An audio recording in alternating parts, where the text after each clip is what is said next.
Co si to dovoluješ, ty drnohryze? Urážíš tady snad paní Adélu? Jsi v pořádku, paní? Neboj, o všechno se postarám. Ach, ano, rychtáři. V životě jsem nebyla tak uražena.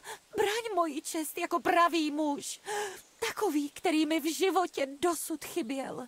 Ano, ano, jsem to já. Máš nějaká poslední slova, ty špíno? Paní Adéla je moje. Viděl jsem ji první. Lži. Sledoval jsem ji od příjezdu úplně každý den. Cože jsi dělal?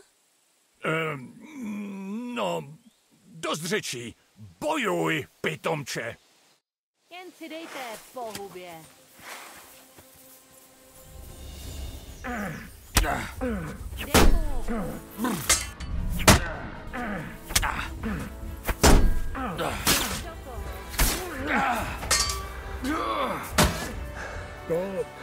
To jsem udělal. Kurva, dost. Takhle to přece nemělo být. Prosím, co to říkáš? Nic. Jen si potřebuju oddechnout, než tohle zmetka zbiju. Kde pak? Mně se zdá, že tady mladík je jasným vítězem. Doprovodíš mě do mých komnat, chlapče? Ty zmetku. Tohle ti neprojde. Haha, jdi s bohem, rychtáři. Výborná práce. Tohle je první věc, co mě tady pobavila. Díky, svoji odměnu si zasloužil.